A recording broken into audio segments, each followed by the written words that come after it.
CM Revanth Reddy media ప్రతినిధులతో నిర్వహించిన chit chat లో కీలక విషయాలు వెల్లడించారు. మెట్రో రైల్ ప్రాజెక్ట్ ఫార్మాసిటీని రద్దు చేయట్లేదని స్పష్టం చేశారు. ప్రజా ప్రయోజనాల్ని దృష్టిలో ఉంచుకుని స్ట్రీమ్ లైన్ చేస్తున్నామన్నారు. ఎయిర్పోర్ట్ కు గత ప్రభుత్వం ప్రతిపాదించిన రూట్లతో పోలిస్తే దూరం తగ్గిస్తామన్నారు రేవంత్ రెడ్డి.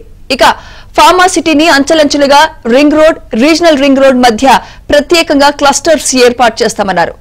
గత సీఎం క్యాంపు కార్యాలయాన్ని స్టేట్ గెస్ట్ హౌస్ గా మారుస్తామని వెల్లడించారు.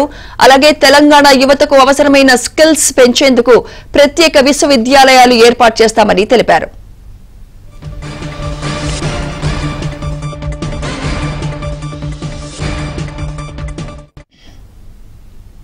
మరోవైపు ఇప్పటికే అధికారాన్ని వికేంద్రీకరించామన్న సీఎం రేవంత్ మంత్రులకు ఉమ్మడి జిల్లాలకు ఇన్ఛార్జీలుగా బాధ్యతలు అప్పగించామని గుర్తు చేశారు. అలాగే ఎన్నికల సమయంలో ఇచ్చిన హామీ మేరకు పదవులు భర్తీ చేస్తామన్న ఆయన పార్టీ కోసం పనిచేసిన వారికి నామినేటెడ్ పదవులు దక్కుతాయన్నారు.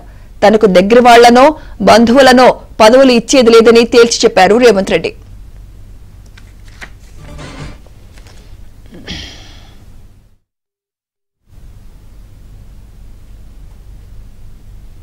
ఈ చిట్ చాట్ కి సంబంధించి మరింత సమాచారం మా ప్రతినిధి సిద్ధార్థ్ అందిస్తారు. సిద్ధార్థ్. Thank you Sumitra.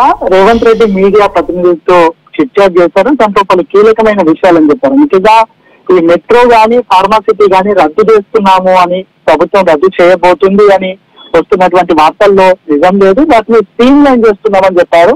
ఇక మెట్రోకి సంబంధించి గత ప్రభుత్వం ఇచ్చినటువంటి కారిడార్ కి ఈ ప్రభుత్వం చేస్తున్నటువంటి కారిడార్కి కొంచెం వ్యత్యాసం ఉంటుంది. గత ప్రభుత్వంతో పోలిస్తే ఈ ప్రభుత్వం చేస్తున్నటువంటి స్ట్రీమ్ లైన్ లో భాగంగా దాని దూరాన్ని తగ్గిస్తున్నామని రేవంత్ రెడ్డి చెప్పారు. ఇక దాంతో పాటు ఈ అధికార వికేంద్రీకరణ జరిగింది. అది జిల్లాలకు ఇన్ఛార్జిగా మంత్రులను కూడా నియమించారు.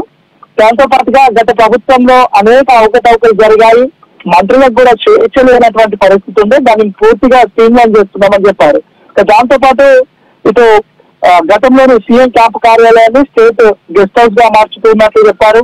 యువతకు అవసరమైన స్కిల్స్ పెంచేందుకు ప్రత్యేక విశ్వవిద్యాలయం కూడా ఏర్పాటు చేయనున్నట్లు సీఎం రేవంత్ రెడ్డి చెప్పారు. అంతర్జాతీయ ప్రమాణాలతో కూడినటువంటి స్కిల్స్ ని విద్యార్థులకు నేర్పిస్తాము.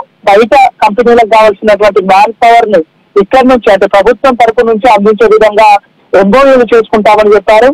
దాంతో పాటుగా 100 బెడ్స్ ఉన్నటువంటి ఆసుపత్రి ఉన్నటువంటి చోట ప్రతి నర్సింగ్ కాలేజ్ ని కడతామని ఒక అష్యూరెన్స్ ఇచ్చారు. దాంతో పాటుగా యువతకు సంబంధించి యువత నైపుణ్యాలను వెలికితీసే విధంగా వాళ్ళకు ఉద్యోగ అవకాశాలు కల్పనే ధ్యేయంగా పలు కీలకమైన నిర్ణయాలు తీసుకుంటామని చెప్పారు.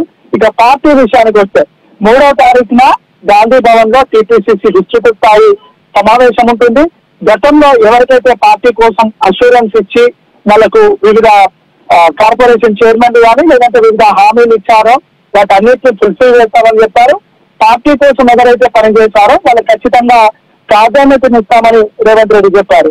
ఇక దాంతో పాటు ఈ జర్నలిస్టులకు సంబంధించినటువంటి సమస్యలు కూడా చాలా ఉన్నాయి. అది ప్రభుత్వం దృష్టికి వచ్చింది. త్వరలోనే ప్రెస్ అకాడమీ చైర్మన్ ని భర్తీ చేస్తాము.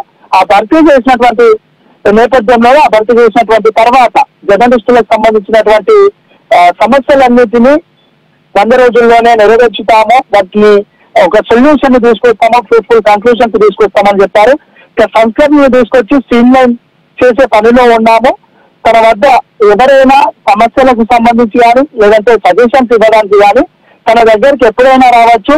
ప్రభుత్వం ప్రజల సమస్యలు వినడానికి, ప్రజల నుంచి వచ్చేటువంటి సజెషన్స్ తీసుకోవడానికి ఎప్పుడు సిద్ధంగా ఉంటుందని రేవంత్ రెడ్డి చెప్పినటువంటి situation. Right. Thank you Siddharth.